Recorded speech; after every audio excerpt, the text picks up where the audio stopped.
And I never wrote about those things, and I still have never wrote about those things, and I never will, because they were personal. What Axl did was insist I go to his place, was insist I bring the tape recorder, insist I put the story out, and when I did all those things, he then told the world I'd been printing lies and making stuff up. Yeah. That's the guy we're talking about today. And the guy that's portrayed in your book, it's called W. Axl Rose, The Unauthorized Biography by Mick Wall, out now in paperback.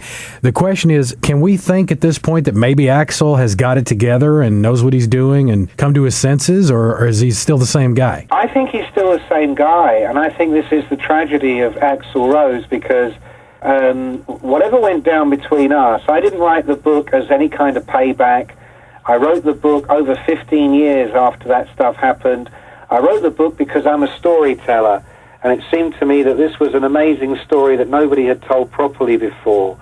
And I wrote the book at a time when the album, wasn't about to come out. I knew that. And I tried to be as fair and as balanced as I could be. But from what I'm told, even up to the last minute, Axl was fighting against the album coming out, even now, because as far as he's concerned, it still ain't finished. And my understanding is the only reason it did come out now is because, he has a whole new management structure now, people that are very, very experienced, people that have worked with a lot of other major acts, and they wouldn't have got involved if there wasn't an end product. And my understanding is that there was a business agreement which allowed his organization to go ahead with this project, and Axl was all for it, and then had a change of heart at the very last minute, but it was too late, the wheels were in motion. And I have to say, when I was writing the book, I interviewed a psychologist who told me a very interesting thing. He said, the worst thing you can do for a control freak, which I think everybody that's ever worked with Axl would agree, this is a control freak. He said, the worst thing you can do is give a control freak complete control, because at that point everything breaks down, nothing gets done, they reach a kind of stasis in which nothing is ever quite good enough, nothing is ever quite finished, and because they really do have it all their own way, instead of it making things better for them, it actually makes things worse. And I think when you think about what you said earlier about the tracks being available over the internet, I've had a CD of 9 of these tracks for nearly 3 years, and they're identical to the ones on the album. So clearly it wasn't all musical reasons why this album didn't come out before. That said, I agree with you. I think some of the lyrics are amazing. I do think he is trying his hardest to kind of explain himself and show where he's coming from as honestly as he can. On the other hand, I think it's kind of a sad story too in many ways, because a lot of these songs are directed, it seems to me, to Stephanie Seymour, who he broke up with 14 years ago, but as recently as the early 2000s was telling people that most of the songs on the album were directed to her, and that one day he hoped her son Dylan, who was just a little guy when Axl was with Stephanie, but is more grown up now, Axl hoped that one day Dylan would hear those songs and learn the truth about their relationship. And man, when you think that was over 14 years ago, that's a long time to be holding on to that pain. Yeah. What you say about Axl still not wanting the record to come out, that's a little bit borne out by the fact that despite all the time working on this record and getting it ready, I haven't seen one interview, not one public appearance. They weren't on the American Music Awards. Where's the promotion featuring Axl? I haven't seen one thing. I know, that is pretty amazing, isn't it? I mean, when you consider that originally when the album was going to come out well, not originally, but the second time the album was going to come out in 2002, he did the MTV Awards, he did some shows. It all ended very badly in the US, that particular tour in 2002, but the whole thing had been set up in order to release the album and have a huge touring situation around it. Again in 2006, when he toured Britain and Europe, and then went back to the US, and then in 2007 did some Australian dates, etc. Those shows were set up a long time in advance because the album was supposed to be available, and that was the idea. That tour was to promote the album. Now the album is here. There are no tours, there are no internet postings. We don't have anything. And yeah, is there even a band really right now? I mean, wow, that's a good question, Buzz. I mean, I've heard a lot of stuff over the years about. I mean, especially after 2002, I heard that a lot of the band thought it was the end of the road and that this was just never going to happen. I mean, Buckethead, he walked out, came back and walked out again. The current band, I don't know. I mean, some of these guys are very, very talented.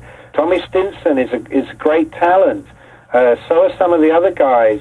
It's incredible to me that they have kind of put their own careers to one side in order to accommodate this call him a genius, if you will, call him whatever you want to do, crazy guy, whatever you want to call him. He ticks a lot of boxes. But they seem to have put their own careers to one side to a great extent in order to let Axl do his thing. And suddenly the album's here, and it's all gone extremely quiet. I mean, either it's an act of marketing genius or no one really knows what's going on. Well, as a fan, I'm really sad to hear all that because I love the album and to think we're missing out on a lot more great music.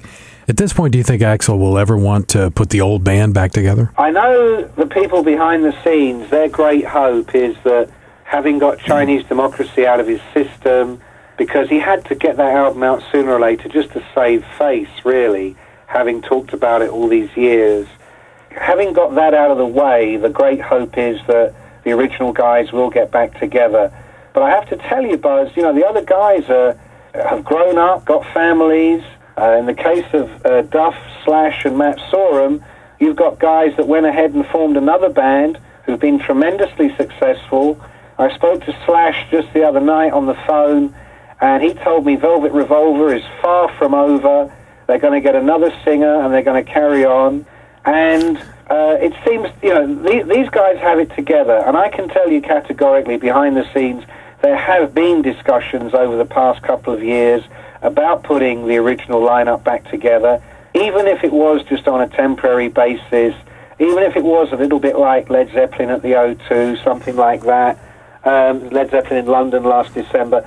You know, just a kind of we're not back forever, but we are back for some shows, whatever. Mm-hmm. And the stumbling block on every occasion has been the fact that the other guys are really together, and they've said, we'll do it, but here's the deal. The first time Axl shows up late for a show and we get fined with a curfew, or the first time there's a riot and we get hit with a $500,000 insurance claim, that has to come out of Axl's pocket because it ain't our fault.